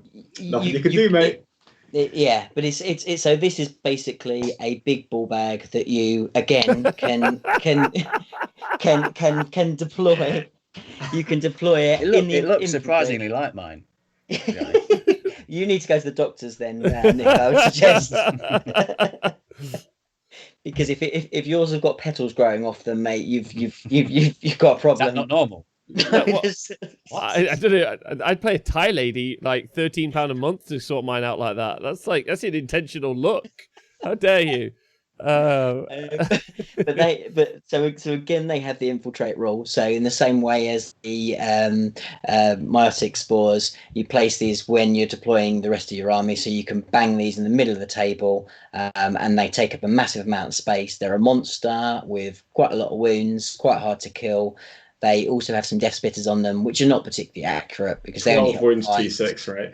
Exactly. Yeah. Only a 4-up save, but still, it still blocks the space. Yeah. And what it also does is it spits out 3 spore mines a turn or 1 big spore mine a turn. So again, it just plays that whole strategy of what I'm going to do is I'm going to put these really irritating units in the middle of the board, and I'm just going to block you with units that you don't want to kill because they don't do anything for you, but you have to kill them because otherwise they're going to do mortal wounds to you, and they're going to block your important troops from getting where they need to. So for me, they're just they're in my lists. They're in pretty much all my lists at the moment. Both I pretty much every list I'm building has at least 1 spore assist and has 2 units of the meiotic spores. That's almost where I'm starting off. Because for me, any unit in the game that has the ability to infiltrate in 9th edition is absolute gold. And to have a unit that does that, but also is really effective at what it does, means that it just is so strong. So, spore mines for me are absolute gold in the Tyranid army. Absolute gold. Mm. Okay, so Tyranids definitely do really well at defensive blocking. They've got 2 units. Could you double up on both of those 2 units and go all the way in, or do you think that that's overkill? It is overkill, but it probably is still pretty strong. My favourite sorts. Exactly. Yeah. Should I do this? Maybe. What if I do it twice? I'm really into that. Okay. So that's aggressive blocking, and then I think we've touched on defensive blocking already. But we talked about this a little bit. Do you want to talk about defensive blocking? So units that are going to sit on objectives and hold them really, really well. Yeah. So we don't have anything that does that particularly well apart from the Zoanthropes. The Zoanthrope is probably the most resilient, sit on an objective and kind of hold out. We do it well with Termagants and with Rippers, just through volume. That's the way that they do it, but we don't, with the exception of the Zoanthropes, we don't really have anything else that's your equivalent to some of the more resilient kind of elite unit armies. That makes sense. What about the Tyranid warriors with all the buffs that you talked about putting on the Hive Guard with like the ignoring AP 1 and 2, the I can't remember the Hive Fleet that gives you the cover or the DPR save? Yeah, I mean, there's some people that do think that's quite good. I still don't think it's as resilient, and you have to stack an awful lot on it to make it that good. So Tyranid warriors, just touching on them briefly. So they are they are toughness 4, 3 wounds. They only have a 4-up save base, which is a real shame. If they had a 3-up, then they would be really, really good. But they have a 4-up base. Then what the ability they've got, which we've spoken about already, which is the obviously ignore -1 or 2, but they also have a stratagem where they can take 1 from the damage as well, which is nice. So that makes them better. And then if you rock them with a Malanthrope to make them -1 to hit against shooting, and put the Maleceptor by them, so they're -1 from whatever strength something's shooting at them with, then you are making a unit that's suddenly quite resilient. But when you take that and you compare it to what Tom was saying earlier and what Innis is running, you've got a unit that has a 3-up invuln absolutely off the bat without any investment of really Yeah. anything at all. Just all baked into its cost. Yeah. All baked in that you don't have to babysit, you don't have to worry about. Um, it's a little bit of a no-brainer. So I think there is a place for warriors, and you could do okay with them. They're not bad. They were always horrendous. Now they're not bad. So I don't think they're terrible. And I've been playing around with more just like small little units of warriors because they're still at 3 wounds a pop. You know, if they're kind of like sort of on little objectives and stuff like that, they can work quite well. They're giving synapse as well. They're fearless. I think they're okay, but investing a lot in a big beefy unit to play that kind of that defensive hold role, I think the Zoanthropes are going to do it better. And you're just investing too much in them. That's my fault. So I just think what you guys think. I think probably one advantage, probably the only advantage I think that Tyranid warriors have over Zoanthropes is that Tyranid warriors are troops, aren't they? They are. They're troops, so they'd obviously have the objective secured. So Zoanthrope might be good at sitting an objective, but if anyone can just sneak that one grot onto the objective, then they'll be obsect for a while. Yeah, or all 300 Gretchen, and then you're laughing. Don't do that. Don't do that. That's what a change a week makes. Hey, if you make it work, it's not quite 300. You just swap it a little bit. That's okay. Just on the Tyranid Warriors thing, the Russians really like Tyranid Warriors because they ran them at the ETC last year, and what they were doing was they were doing a Tyranids and GS mix, and the way that was working was you go on a medium density board and then you just hop in and out of the terrain with the Tyranid Warriors. So like turn 1 you stay in, turn 2 you jump out, and then as you have to deal with the Gene Stealers that are in your face, the Tyranid Warriors be putting down some damage. So you're getting around the lack of durability there by using something else and saying you have to deal with this now. Or if you deal with me, then fine, it's okay, whatever. You just got the rest of it. So you're maxing out on damage and just doing it in a kind of like a multiple threat overload kind of way. But I do agree with you. But I just thought I'd mention that because I think you're right. Yeah, I think you're right. I think they're a useful unit and they're not terrible at all. They and the fact we haven't even really talked about the fact they do have a bit of damage output as well. They're basically there are lots of ways to arm them, but on the whole, you're arming them with pretty much a heavy bolter each, which is a Death Spitter, which is a strength 5 -1 gun, but it's assault, which is quite nice. So that's not terrible. The thing is, they do have a ballistic skill of 4+. And again, to make that better, you're then babysitting them with a Tyranid Prime. So you're just making this unit better by putting a lot of investment into making them better. And I'm not sure whether that's where you want to invest into when you've got what we talked about earlier with things. Right. Yeah, absolutely. When you're talking about like Hive Guard, you're talking about X-Crimes, you're talking about, all these other tricks that Tyranids have access to. I'm not sure I would be investing it on them. I would much rather go down the Zoanthrope route and go, well, actually, I'm going to invest this on these units that I want to do the damage with. And then I'm going to let this unit that does its own thing just do its own thing. And then put bodies, which is your termagants, to just sit on objectives. Yeah, they did also have a couple of heavy venom cannons, but that's about it. Yeah, but they're just not. I know. I'm just telling you what I saw. I'm not saying I agree with it. Yeah, because they're not heavy venom cannons for a start, which is the problem. The heavy venom cannon I really rate. Venom, but it is a heavy. It is a heavy weapon, though, right? It's not. No, it's an assault weapon. No, so even a heavy venom cannon is not heavy, which is quite funny, but which is weird. But the venom cannon, the difference is it's a D3 rather than so basically the venom cannon is strength 8, and it does D3 damage, whereas the heavy venom cannon strength 9 and it does flat 3 damage, which is significantly better. Put it that way. I'd also say that the thing about the Tyranid Warriors is you're asking them to play a role which so many other armies have units that play that role better than the Tyranid Warriors. They just do a better job than them. Yeah.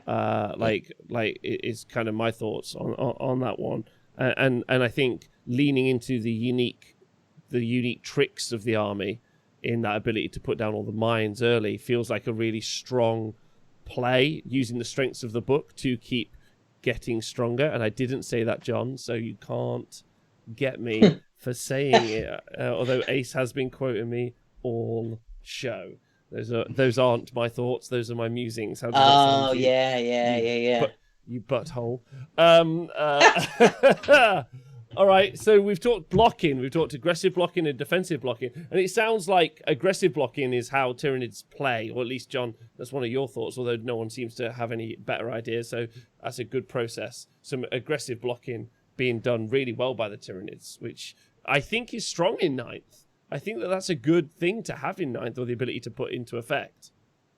Yeah, I think it's the using the aggressive blocking with the defensive blocking, if that makes sense. That's why when we go back to that initial kind of thoughts when I was talking about the strengths of the army, I think that aggressive blocking on its own is not strong enough. But when you team that with then this kind of carpet of gaunts and zoanthropes that are behind playing that defensive role that again on their own would probably come under too much heat. But because they've got that aggressive bit in front of them that's taking the heat because they have to take the heat, you're then just you're playing that layers role really, really well. And that's where it kind of comes in. And I find that so much with done quite a lot of work on tactics on Tyranids recently on our channel. And the Tyranid army just plays so well in layers. It plays very poorly if you really invest on just one single thing. Because it just struggles. So even if a lot of people are saying, let's just put all our points in termagants. Let's just buy as many termagants as we can. We'll put it on the board. Well, straight away you haven't got your synapse. Your synapse webs are being reduced because you don't have a lot of fearless stuff in there. So then you've got to put that in, and before you know it, you're actually to make that army stronger. You're starting to build it into layers. So yeah, that's kind of how the army really, really works in my mind and from my testing. I've just found it works super, super well playing it in layers. Okay. So a good Tyranid army is like an onion then. It is. It is. It reminds me a lot of. It reminds me a lot of Nick's Chaos Army, his Bloodletter Bomb specifically, in that it's a complete reversal. Whereas what Nick would do is he would strip away your screens early doors with his long range shooting, and then drop the Bloodletter Bomb in. Mm-hmm. It feels like this is the reverse. It gets in your face and holds you up, while the stuff at the back does the job of scoring. So it's a flip of that, which I find quite cool. All right, so we've talked blocking and we've talked damage dealers. So now we're getting to the fun elements here. Nick, have you got anything you want to talk about? We've got counter-charging units, support units, character suppression, and CP generation. Anything you want to jumps out at you, do you think? Well, let's go for support, shall we? Because we've mentioned a couple of them already. So I think Ace has mentioned the Malanthrope. That's the character from Forge World, which gives you the -1 to hit bubble. That's obviously supporting your army to be more resilient. And we've also mentioned the Malaceptor, which has that stratagem to give you the -1 strength to weapons shooting things within 6. But I think one we haven't talked about is the Swarm Lord. He has a very specific support role of making a unit move twice. Ace, do you still think that's relevant now, or is it more an 8th edition army list trick where you slingshot G-Stealers across the board to go and kill stuff? I think so, unfortunately. It's sad times. I love the Swarm Lord so much. In fact, he's on my desk at the moment because I took him out of my bag for the last few games I've played. He used to... It's sad time. The problem is he is very much what the Swarm Lord used to do so effective is you'd push Gene Stealers at your army for the first couple of turns, and they had to deal with the Gene Stealers, and then by that point the Swarm Lord then gets in a place where he then becomes really quite strong, because then he can start shifting himself about and start picking on targets himself, adding that psychic support and just being a general nuisance. The issue now is he just doesn't have that same kind of role in your army. So yes, you could use it to try and move a unit of termagants or hormagaunts or whatever it might be to the center of the board quickly. But if we think about what we've just spoken about, actually your kind of spore mines or those are the units that are kind of holding that position in the board while your other stuff gets there a turn later. West. Yeah, so your termagants don't need the help now. No, not so much. I mean, And the thing is, he's quite expensive. You know, he's currently he's close to He's 300 like points. 250, 300, yeah, something around there. He was 250. I think he's gone up. Oh, for goodness sake. So he was he was 250 in the last edition. I think he's now like 275 or 300 now. And yeah, he's just one of those. He has got a 4-up invuln, which is not bad. But he only has 12 wounds. And on the whole, he doesn't have enough attacks to be that nasty in combat. He's just, yeah, his main support role and his main use has pretty much gone. He just doesn't synergize, I don't think, with the best builds anymore. But he's not terrible. He's not terrible. He's just not. I just don't really put him in my list anymore, I'm afraid, which is sad because I do love him. Well, I think that's fair. Go on, Nick. Sorry. Could he be a countercharge unit? Because he's obviously he's a character, but he's got wounds greater than 9, so he can be targeted. But he's under the threshold, so he can hide behind obscuring terrain. Could you have him as a backfield unit to have that double move for other units if you needed to, or to use it on him to hide at the back of the board and then countercharge something by just running out, double moving yourself, and then going fighting something? I think 270 is too many points for a unit that is going to be countering. I think it's probably the problem. I just looks, yeah, he's 270 now. I just think that's too much of an investment for something for that use. And he's not scary enough to do that counter really, really well. So he's not going to be able to suddenly clear that unit of Death Guard that's in the middle. He doesn't. He's not got enough attacks. He only has 4 attacks and a tail. Wow. Yeah, that's silly when you compare it to like a Space Marine Smash Captain. He's probably running in with like 8 attacks or something ridiculous. Well, it's about the same. It's in par with like a sergeant, an intercessor sergeant. Yeah, yeah. That's the thing I was thinking about the minute me and Nick were talking intercessors versus Orc boys, and I was like, Nick, intercessors got like 4 attacks each now, and he was like, oh yeah, I guess that's true. It's like they're like Warpath Orc boys basically, like, but just so much better. It's just wild. Hopefully, go on. Yeah. I mean, when you think about it, so the Swarm Lord, when he hits with no damage done to him, hits at strength 8. What else hits at strength 8 is a sergeant with a hammer. Guess what? He does flat 3 damage with his bone swords. What else does flat 3 damage with a hammer? No, it's 4 damage on the hammer. Of the 4 it's 4 hammers. You know, it's the same amount of attacks, and it's yeah. And actually, when you stack all the buffs on those things, when you've got a guy giving him an invuln save and they've got an apothecary and whatever, you actually find in that an intercessor sergeant is almost as resilient, which is really sad, really sad. So yeah, his use, he came into play when it was slightly later game and some of the big threat was gone because the big threat had to deal with the gene stealers. But because he doesn't have that role anymore, he's pretty much going to do his own thing, and I don't think that fits in with the build. So unfortunately, Swarm Lord, you have been shelved, my friend. Sad times. Well, it's a good question, though, Nick. Thanks for asking it. Yeah, amazing. So support units. So are there any other support units you can think that stand out that they're the ones, right? So the Neurothrope is a very good support unit, and he's probably again one of the auto includes in most Tyranid armies because he's one of our cheapest HQs. He's slightly more expensive than the Tyrant Prime, but he's so much better. But the Neurothrope is basically a buffed up character version of the Zoanthrope, so it's another guy with a 3-up invuln, which is really, really strong. But he from a support point of view, he's obviously got his psychic powers, but his psychic powers are really reliable because he can reroll 1s for psychic tests, which is great. But also when he does a wound with his smite, he can regain a wound on him or on a unit of Zoanthropes. So from a support point of view, he can kind of leech wounds to then pad out the Zoanthropes that are working with him. And as we've talked about previously, the Zoanthropes are a strong unit to have in there, to have a unit that supports them and makes them even more survivable and helps with that resiliency on a unit that's already really resilient is good.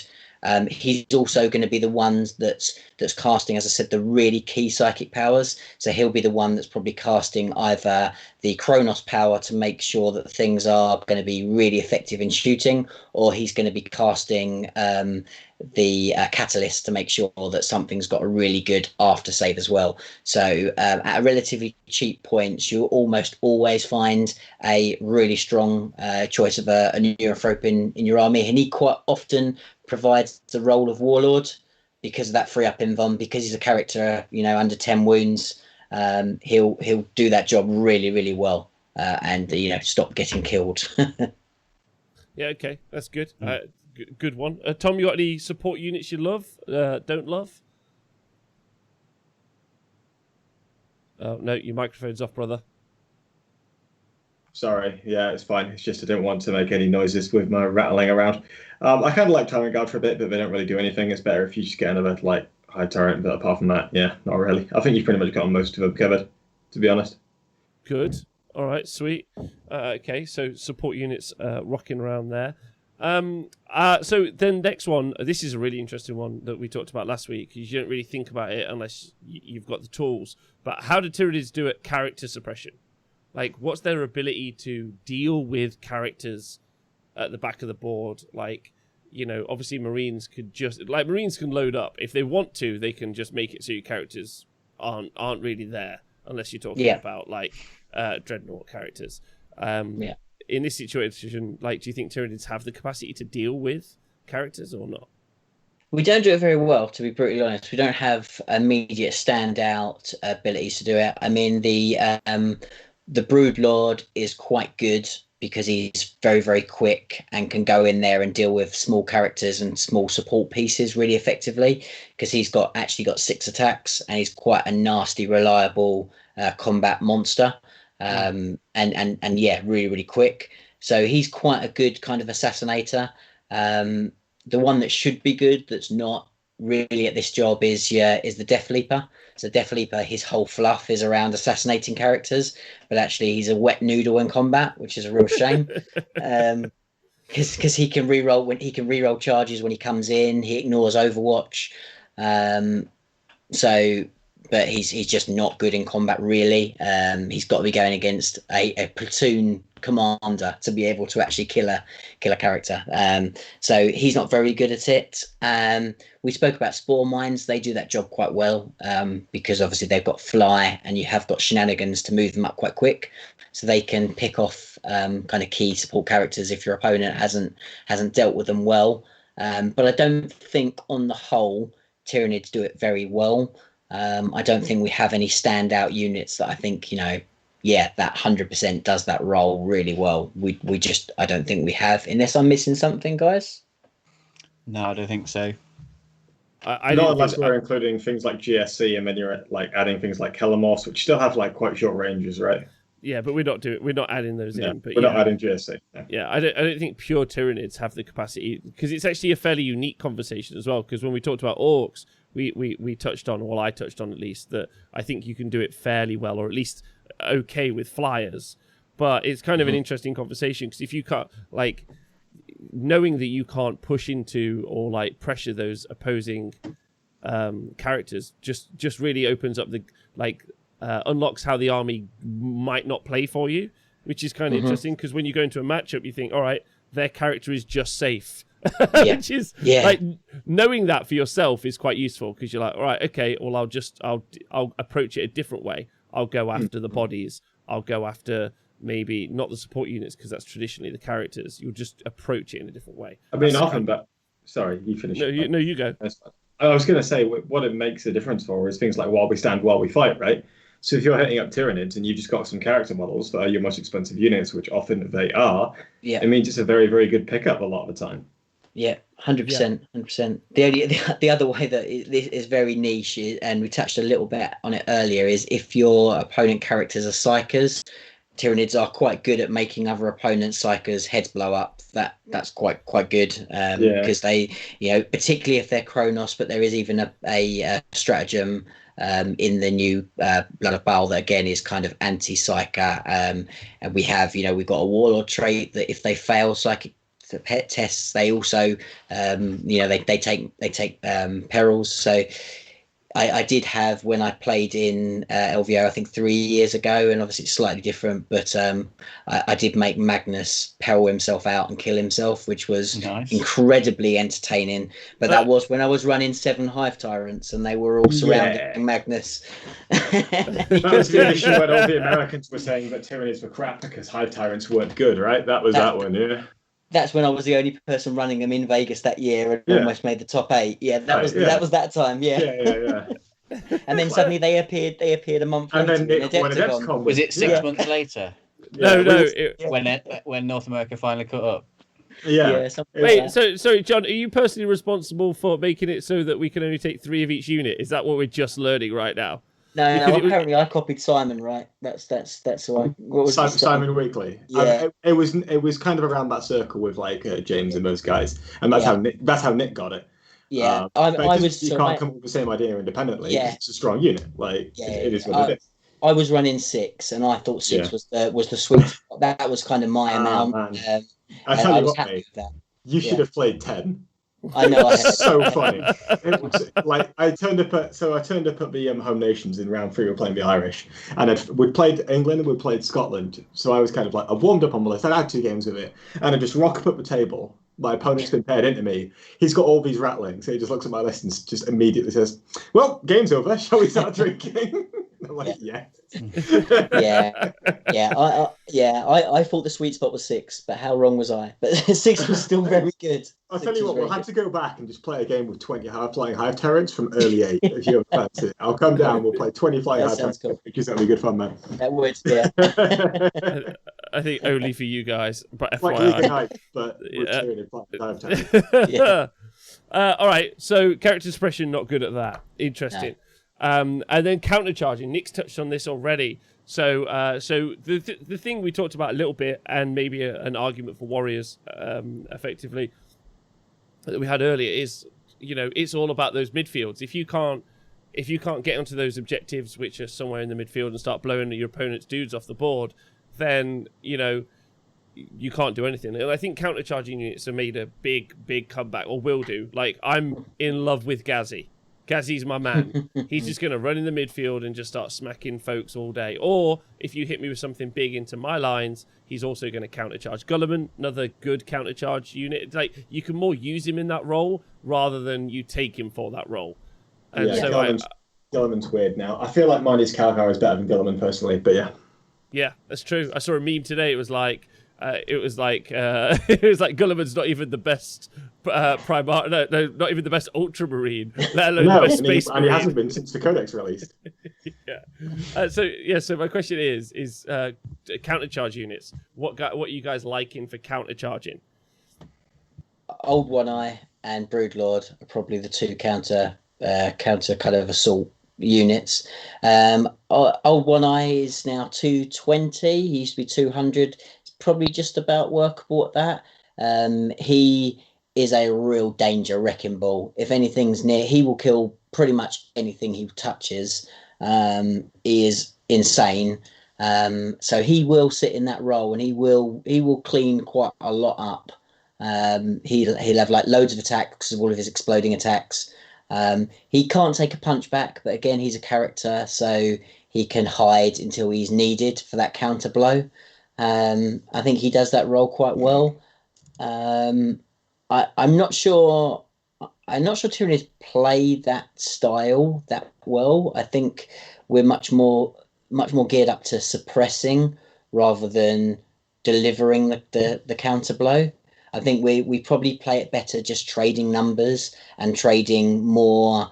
You just can't clear us because they're all fearless. And we've got lots of bodies and lots of stuff that's pushing your kind of more dangerous units back. So I don't think we necessarily do this role really, really well. But if I was going to take a unit for that, I would probably take Old One Eye. And then if I wanted more, it would be Broodlords, because Broodlords do that job pretty well as well. But I think that's probably it. Oh, wow. So not many options, really. I mean, typically anything really in there can countercharge most of the time, though, right? A lot of the units that you've got. Yeah. Yeah. It's more what can get the job done when you Yeah. are countercharging, as opposed to just countercharge to lock stuff up. I think Yeah. is the key part. And the reality is we don't do combat well, and that goes back to the whole we don't really do combat well. So that countercharge is definitely somewhere where we fall down a little bit. Oh, that's very interesting. All right, so last one in the bank, gentlemen, is the CP generation. Second to last. What's that? I added a second one. Oh yeah, okay, Well, that's true. You did. Sorry, Yeah. CP generation. How are we feeling about CP generation at the moment? We have Right. quite crappy ways of getting CP. Do anyone know the CP way? Do you know anyone? Does anyone? No, I don't. research? No. I can No, tell I you, don't. it's really crap. So if a Oh, I gene know one. Sorry. if a gene stealer or a lictor kills a character, we can play a stratagem to get a CP back. Does the stratagem cost 1 CP as well? Yeah, and we get How many CPs I think we you get D3. D3. Okay. Nice. So it's either nothing +1 or +2. Yeah. Yeah. Lovely. It's really crap, really crap. It never comes up. You never get it. So, and that is the only way of us generating CP. But what about It's like generally having more CP in 9th edition now? Yeah, I mean, one of the nice things with Tyranids tonight. So I've been building brigades, and it works quite well with Tyranids because of things like spore mines that are fairly cheap, and you want them in there anyway, so they're filling up points. And then Rippers and Termagants are great in the troop choice. Again, really cheap. And our heavy hitters that we've already spoken about fit nicely in the heavy support. So we generally have quite a lot of good units that fit quite nicely into a brigade. So we're not necessarily having to spend too many CPs on additional detachments. And we're probably only using maybe another 1, if not 2, on our kind of biomorphs to upgrade things before the game. So we don't spend loads. So we do start with maybe more than some armies, but we don't really have reliable ways to get them back. So that's kind of, I suppose, the trade-off. Okay, that makes sense. All right, so no CP. So CP weakness, character suppression weakness, support okay, countercharging also weakness. It's quite interesting actually because we seem to be leaning into blocking and damage dealing mainly as a process of playing. So then Nick, last one, take it away. So it's just it's one I added last week. So secondary scoring. So these are units that you put specifically in your list to get specific secondaries. So an example would be orc commandos that are there specifically to deploy scramblers because they can deep strike and they're a small footprint to get into a little pocket of space on the board. Yeah, So Tyranids are really good at it. Tyranids are really good at secondaries because we're great at getting around the board. So like we spoke about it briefly, but Rippers having the deep strike ability are amazing at putting a really inexpensive unit where you want with a pretty small footprint at grabbing those type of objectives. We have got some cheap and cheerful characters as well, so it's not as you can take things like Death Leaper, like the Red Terror. They're characters that can do some of the kind of character kind of roles within the secondaries, which are not too bad. We can do that, and we've also got ways to get quite a lot of psychers. So we can do the psycho ones quite well without too much sacrifice because we can bring enough psychers to do that job. So the psychic action ones are fine.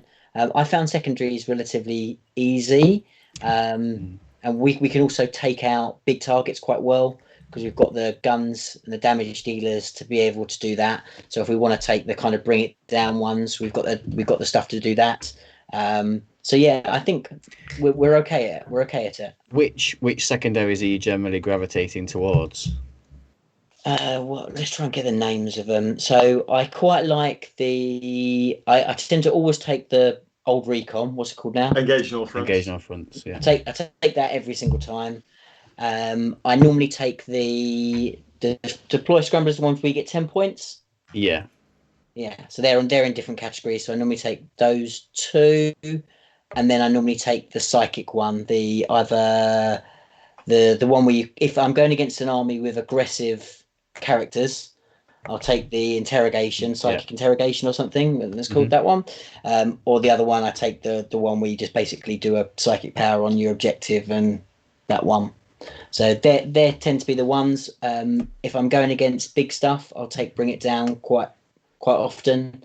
And and they tend to be the ones I go for, really. But there's I've got options. I've found the same so far in a lot of my lists or games so far. I've pretty much chosen Engage North Front to deploy scramblers every time. Yeah. No matter what list, like my Eldar, my Orcs, and my Chaos that I've played so far. Yeah. Yeah, it's pretty much auto at this stage, right? Yeah, well, if you haven't got an army that can do those, you're probably in a little bit of trouble anyway.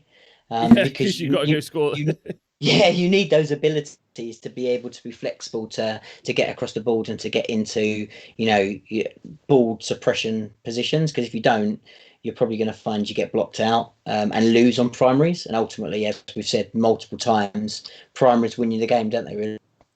Yeah, it's interesting though, because it feels like from the conversation, like Tyranids should be in a good place, like in this scenario.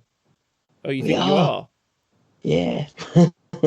Don't tell too many people, but yeah, we're not. Look, we're not Space Marines. We're not Death Guard. We're not AdMech probably. But as far as the alsos, we sit quite high up the pack. In my opinion, that's the way. In all the practice and the games I've played, we do really well against most armies, and we can hang in there because of our ability to play the mission really quite well. So I don't know how Innes did with that list, Tom, but I expect he did all right. He's spanking nerds. Yeah. Well, it looks like it's pretty good. It's definitely worth testing. I mean, who isn't on a Saturday night alone in their house?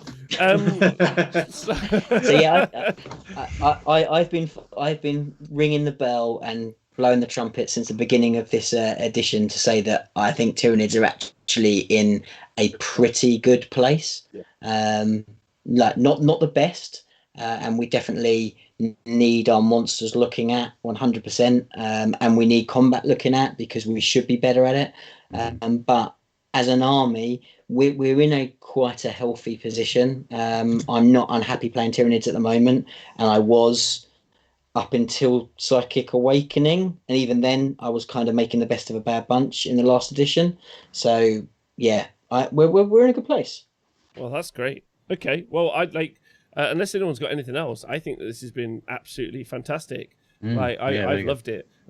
So big shout out to Ace. Thanks, Ace. This is you're our first guest to go through the experience for the roles. Do you think it helps frame the conversation? How are you feeling about it?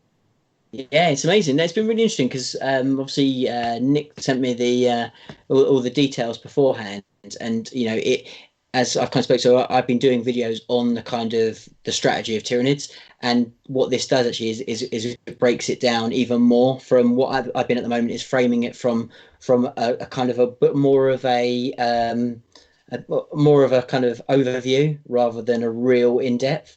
And what this does is it does kind of, it infirms in my mind that what I've been saying is 100% the right kind of approach, and it really does make a lot of sense. So yeah, I think it's been a really, really good conversation, and yeah, I've really enjoyed it. So thank you. Oh no, thank you for coming on and being as always an excellent guest. That's fun. So yeah, if you guys have enjoyed it, then I'd love you to obviously go find Ace. You can find so much more Tyranid content over on his channel, and I'll include all of those links in the show notes below. Nick, Tom, have you got any kind of final thoughts, or have you got any plans really for this week? You got any wrap-ups on the Tyranid conversation first, I guess? Well, it's been good to get the knowledge from me because James of James Workshop is starting to play Tyranids now, so I'll be armed with all this information to combat him. Perfect. So that's good for me. Yeah, that's what we need. Yeah, to battle him out. Tom, how you feeling? I'm going to go and spank a Tyranid player tomorrow, so it's going to be good. All right, perfect. I do want to hear about that. That'll be really good. Should I take the Stomper or should I take the Imperial stuff? I think the Stomper all day. I'm lucky. I'm taking the Imperial stuff. I don't know why I asked the question. I fancy playing with my naked Custodians. Yeah, I think you should totally do that. Yeah, and all the links are currently in the chat to Ace's channel that you can go check it out. And he's got some great guys who work with him as well, so you should go check all that out. And I think even our cartoonist, our man behind the scenes, the button pusher extraordinaire, has recently been on the show with Zorks. John Scrivens, the terror of the mid-tables. Yeah, he was. Yeah, he's on the battle report. I think he's on there now, so you can go and watch him in action, I believe. And if not, it's coming real soon. He Does he beat win the up. game? We don't want to give it away, right? You gotta watch it. He beat Marcus Hinson at the weekend as well, so he's doing all right. Nice. Well, Okay. well done, Scrivo. Well done. All right. Well, it's been a pleasure. Sorry, I'm going too fast. Nick, you got any plans 40k this week? Generally. Not this weekend. I'm playing some 40k next Wednesday with some of the Wednesday night Warhammer lads who haven't played 40k yet. So I'm probably gonna just do like a fun doubles, learn how to play 40k game, Nice. Okay. All right. Sweet. Tom. and then just what more about you? painting. I'm going to go play some AOS on Monday. I am going to play some 40k tomorrow, and then I'm back to work at school. So I'm going to be sneaking miniatures into the library painting this. Perfect. That's exactly what you want. Yeah, get it there. And what about you, Ace? You got any? You playing? You said you're playing tomorrow.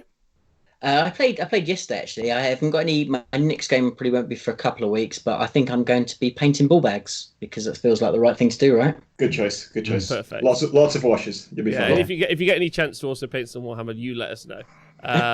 Lots of green ball bags. Let's do some of that. Well, thank you to everyone. Thank you to all three of my wonderful guests, and of course, I'll include Ace's links in the show notes below. Thank you to everyone on the Twitch chat who has joined us live. You guys are the one. Thank you so much for making it awesome, for being here. So I'm glad. I hope you've enjoyed it. And also thank you to everyone on the Wargamer Patreon and my Hydro homies on the podcast. Big love to you guys. I like bottle bros.